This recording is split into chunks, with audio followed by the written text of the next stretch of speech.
श्रीफल जैन न्यूज की प्रस्तुति।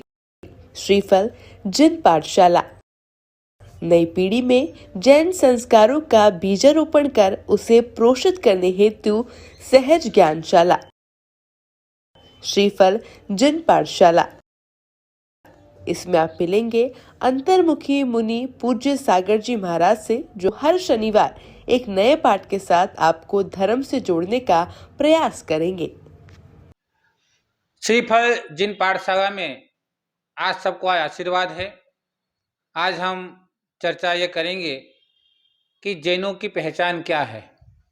पहचान का मतलब बाह्य चिन्ह क्या है, कि वो बाहर से ही दिखाई दे कि जैन है, उसकी क्रिया से, उसके आचरण से दिखाई दे कि वो जैन है, उसकी भाषा से, उसके व्यवहार से, उसके शरीर के पहनावे से दिखाई दे कि वो जैन है। तो ऐसा क्या होना चाहिए, बाह्य पहचान को ही हम बाहरी पहचान उसकी क्या होना चाहिए। जैसे हम देखते हैं कि तीर्थंकरों की प्रतिमाएं एक जैसी होती हैं, उनकी पहचान की हर तीर्थंकर का एक चिन्ह है। उन चिन्हों को देख करके हम कह देते हैं कि ये भगवान महावीर हैं, ये भगवान आदिनाथ हैं, ये भगवान वासुपूज्य हैं, ये भगवान शांतिनाथ हैं। तो ये सब हम बता देते हैं। तो ऐसे दूर से देख करके या आपकी भाषा को समझ करके या आपके शरीर की आकृति को देख करके वो पहचान जाए कि जैन है। तो आचार्यों ने बहुत सारी बातें कही हैं शास्त्र में, हम उनमें कुछ बातों पर यहाँ चर्चा करेंगे। जैसे आचार्यों ने कहा पानी छान कर पीना। पानी छान कर पीने का मतलब क्या हो गया, तो एक बूंद में असंख्यात जीव होते हैं अनछने पानी में। वैज्ञानिक कहते हैं 36,450 जीव होते हैं और जैन धर्म कहता है असंख्यात जीव होते हैं। तो ध्यान रखना कि जैन धर्म जो है अहिंसा प्रिय धर्म है, अहिंसा परमो धर्म है, सबसे बड़ा धर्म ही अहिंसा है। तो उस व्यक्ति के जिसके हम पहचान करें जैन है कि नहीं, इसकी बाह्य पहचान, तो उसके मन में, वचन में, काय में किसी भी प्रकार की हिंसा का भाव नहीं झलकना चाहिए।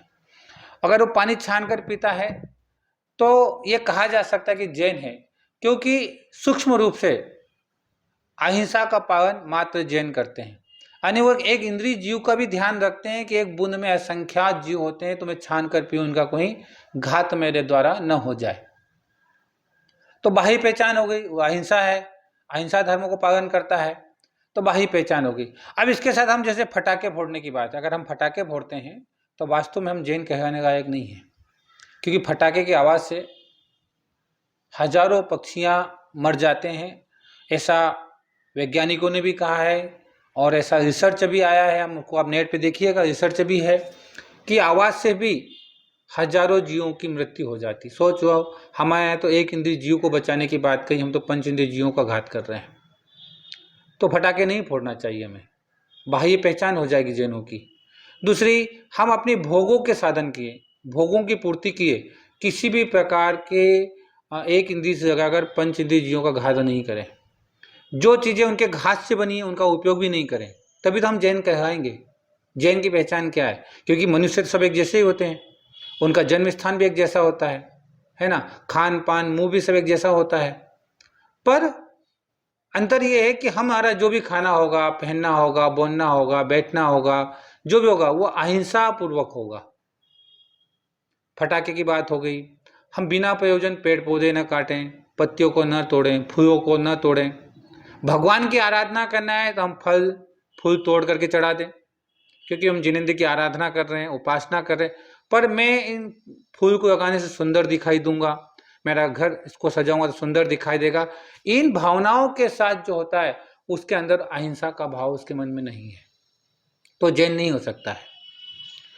और अगर हम सूक्ष्म में जाए, हमारे जो साधन होते हैं, प्रसाधन, पाउडर है, लिपस्टिक है, अनेक प्रकार के तेल हैं, क्रीम है, इनको भी अगर हम लगाते हैं तो हम जैन कहलाने के लायक अधिकारी भी नहीं है और बाह्य पहचान भी नहीं, क्योंकि जितने भी प्रोडक्ट बनते हैं इनमें कहीं ना कहीं हिंसा का जो प्रयोग होता है, हिंसा के माध्यम से, जीवों की हिंसा के माध्यम से वो बनते हैं, तो उनको कैसे वापरें। हमारे जैन साधु तो इसलिए ऐसे एलोपैथिक दवाइयों का उपयोग भी नहीं करते हैं। वो आयुर्वेदिक दवाएं जो जड़ी बूटियों से बनी होती हैं उनका उपयोग हम इसलिए तो करते हैं कि जैन की पहचान उसके अंदर से ही, क्योंकि ध्यान रखना, आप ये समझेंगे कि छोटा सा बीज एक दिन वट वृक्ष बन जाता है। अगर हमारे अंदर छोटे से भी जीव के प्रति दया नहीं होगा तो वो दया भी नहीं रहेगी। वो फिर कभी एक छोटे जीव को मारा तो मन होगा बड़े को मार दो और उससे बड़े को मार दो, क्या होता है। तो छोटा सा सब बीज पूरे झाड़ को खड़ा कर सकता है।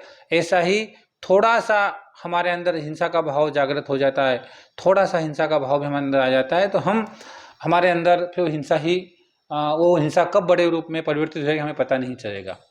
दूसरा हमारे आचार्य ने कहा देव दर्शन, कि जिनेंद्र भगवान के दर्शन करना चाहिए, मंदिर रोज जाना चाहिए, प्रतिदिन भगवान की आराधना करना चाहिए। उसके पीछे लॉजिक भी यही है कि पहला हमारा कर्तव्य है, 6 कर्तव्यों में सबसे पहला कर्तव्य है जिनेंद्र भगवान के दर्शन करना। जिनेंद्र भगवान के दर्शन करते हैं तो हमारे मन में उनके पास जब हम जाके खड़े होते हैं हमारे मन में आता है कि भगवान मैंने आज जो पाप किए हैं उन पापों का प्रक्षालन हो और मेरे को ऐसी सद्बुद्धि प्राप्ति हो कि इन पापों से मैं बच पाऊँ। क्योंकि जब जिनेंद्र के नज़दीक जाएंगे तो इन चीज़ों से मन भी नहीं होगा, इन चीज़ों का हम उपयोग करें, इनका हम सेवन करें, क्योंकि डर होता है कि मैं जिनेंद्र का आराधक हूँ। हम देखते हैं ना कि हम चाहे कितनी मस्ती कर लो पर जब पिताजी आ जाते हैं हमारी मस्ती कम हो जाती है। हमें डर है ना, पिताजी का, माँ का डर है। स्कूल में हम कितनी मस्ती करते हो, टीचर आ जाए, प्रिंसिपल आ जाए तो हम मस्ती कम हो जाती है। तो जिनेंद्र के पास जाने से हमें इस बात का एहसास होता है कि मेरे अंदर कहीं ना कहीं पाप कर्म का अर्जन है, मैं पापी हूँ और मैं इन पापों का प्रक्षालन करने के भगवान तुम्हारे चरणों में आया हूँ। क्योंकि आपके दर्शन करने से पापों का प्रक्षालन होगा और मैं अंदर दया, करुणा, प्रेम ऐसे भाव जागृत हों जिससे मैं जीवों के प्रति दया का भाव कर सकूं। इसे जिनेंद्र भगवान के दर्शन करना। और इसके अलावा हमारे आचार्य ने हमने 2 बात आपको कही, पानी छान कर पीना, जिनेंद्र भगवान के दर्शन करना और रात्रि भोजन का त्याग होना। ये बाही पहचान है कि हमारे अंदर कितना भी काम हो जाए, कितनी भी चीज़ें हमारे हो जाए, हम रात्रि में भोजन नहीं करेंगे। क्यों? कि रात्रि में भोजन करने से भी अनेक जीवों का घात होता है। या हम जैसे रात्रि में भोजन बनाते हैं तो जो सूक्ष्म जीव होते हैं जो लाइट में प्रकाश लाइट में जो उत्पन्न होते हैं हमें दिखाई भी नहीं देते, वो गिर जाते हैं। दूसरा, दिन में बनाओ रात में खा रहे हैं तो कब कौन सा मच्छर आकर गिर जाए हम खा सकते हैं। तो दया का भाव होना चाहिए। पाप अपनी दूसरी जगह है, पाप तो लगना ही है, क्योंकि हमारे आचार्यों ने इस पाप को बताया कि जो रात को भोजन खाता है वो मांस खाने के बराबर है। ऐसा भी हमारे आचार्यों ने शास्त्रों में कहा है। जो रात को पानी पीता है तो खून पीने के बराबर है, ऐसा पद्म पुराण में कहा है। हम उससे थोड़ा डिफरेंट बात उसको साइड में रख दें, पर विचारनीय विषय ये भी है कि वास्तव में देखा जाए तो ये चीज़ें होती हैं कि जीव पड़ जाता है, ये पड़ जाते हैं, तो हम ऐसी चीज़ों का रात में सेवन नहीं करें। और दूसरा, स्वास्थ्य की दृष्टि से भी हमारे आचार्य ने कहा कि जो रात को खाता है उस शरीर में उसको अनेक प्रकार की पीड़ाएं, रोग हो जाते हैं। तो उन रोगों से भी अगर रोग पैदा हो रहे हैं तो इसका मतलब शरीर को कष्ट हो रहा है, शरीर को दुख हो रहा है, हमें दुख होगा। फिर जैसे शरीर को तो हम फिर एलोपैथिक दवाइयों का उपयोग करेंगे तो कहीं ना कहीं कनेक्शन जुड़ा, फिर वो हिंसक पदार्थों का सेवन हम इनडायरेक्ट में हो जाएगा। क्योंकि कहीं ना कहीं एलोपैथिक दवाइयों में ऐसा भी होता है कि जो खाने योग्य नहीं होती, ऐसी चीज़ों से भी उन चीज़ों को बनाया जाता है। तो ये 3 चीज़ें बाह्य पहचान हमारे यहाँ पर बताइए कि रात्रि भोजन त्यागी होना चाहिए और पानी छान कर पीना और जीव दर्शन। तो ये जिनेंद्र भगवान की पहचान है। ये ध्यान रखना कि ये जिनेंद्र भगवान की नहीं, जैनों की पहचान है। जो श्रावक हैं वो जो जिनेंद्र भगवान का आराधक है वो इन चीज़ों को जब नहीं करता है तो वो वास्तव में जैन से पहचाना जाता है। अब हम देखते हैं ना, हमारी ये तुम खाने पीने की भाषा, हमारी जो वचन वर्गणाएं होती है वो ऐसी होनी चाहिए किसी सामने वाले को दुख ना हो। हम कब कैसे कटु वचन किसको बोल देते हैं, अशब्द वचन बोल देते हैं, खोटा वचन बोल देते हैं, वह भी जैनों की पहचान नहीं। जैन सभ्य और शांत व्यक्ति है कि उसके मन में हमेशा सभ्यता रहती है, शांतपना रहता है। वो कभी क्रोध में नहीं आकर के बात नहीं करता, वो सोच समझ कर बात करता है। वो अपने आप को अपमानित नहीं समझता, वो ये सोचता है कि मेरी किसी क्रिया से, मेरे किसी कार्य से, मेरे क्रोध से किसी भी प्रकार से जैन धर्म की हानि न हो जाए, जैन धर्म का अप्रभावना का कारण न बन जाऊं। तो ऐसे वचन से भी वो काम नहीं करता है। तो ये सब चीज़ें क्या है कि ये वचन के माध्यम से हम पहचान जाते हैं। बहुत सभ्य व्यक्ति होता है ना तो पहचान जाता है कि नहीं ये बहुत सभ्यता से बोल जाते हैं, अच्छे कुल का व्यक्ति होगा, ये जैन कुल का व्यक्ति होगा। वर्तमान में जैन कुल ही सबसे उच्च कुल माना जाता है, क्योंकि यहाँ पर हर प्रकार छोटी से छोटी हिंसाओं को भी करने का निषेध कहा गया है। छोटी से छोटी यानी एक इंद्रिय जीव को भी हम मार नहीं सकते हैं, किसी पेड़ को भी नहीं काट सकते। इससे सबसे उत्कृष्ट कुल इस समय में वर्तमान में जैन कुल को कहा गया है। तो हमारी भाषा ऐसी होनी चाहिए जिससे सब में प्रेम फैले, वात्सल्य फैले। हमारा शत्रु भी आ जाए तो उसके प्रति खोटे भाव हमारे मन में नहीं आना चाहिए। यह भी एक जैनों की पहचान हो सकती है। दूसरा, कपड़ों से हमारा जो ड्रेस होना चाहिए, ऐसा शांत ड्रेस होना चाहिए, ऐसा ड्रेस हो जिसमें से शांति, प्रेम का भाव दिखाई दे, दूसरे को देख करके मन में आए कि नहीं, शांत व्यक्ति है, शांत है, प्रेमी व्यक्ति है। इसके कपड़े वैसे भी दिखाई देते हैं। हम देखते हैं धोती दुपट्टे में कोई आता है, सफ़ेद कुर्ते पैजामे पहन के, हम कहते हैं ना जैन होगा भैया, मंदिर जाके आया होगा या कोई धर्म कथा में जाके आया होगा, धर्म सभा में जाके आया होगा, तो जैन होना चाहिए। तो ये सब चीज़ें क्या है, ये पहचान है जैनों की। हम सिर्फ खाने पीने की चीज़ों से समेट करके नहीं, बहुत विस्तार है जैनों का। जैनों की परिभाषा, जैनों को जानना, उनकी पहचान, बाहरी पहचान भी बहुत तरह के हमारे आचार्यों ने हमारे यहाँ बताई है।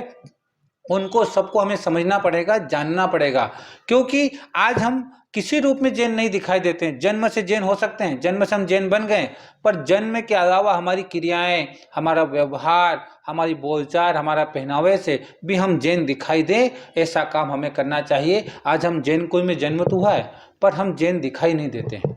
किसी भी रूप में हमारे अंदर इस प्रकार की भावनाएं नहीं आती है। हम इस प्रकार का वचन हमारे सभ्यता में नहीं रहा है। हमारी भाषा बदल गई है, हमारा वेश बदल गया है। तो ये हमारा चलना, उठना, बैठना, खाना पीना, आज हम क्या देखते हैं, जैन का बच्चा भी रात को होटल में खा रहा है, चलते फिरते खा रहा है, कहीं भी होटल में खड़े होकर खा रहा है। जैनों की पहचान नहीं है। जैनों की पहचान मन से, वचन से, काय से सबसे होती है। ओम नमः सिद्धव्य। आज इतनी चर्चा, फिर हम आगे इसमें और भविष्य में चर्चा करेंगे।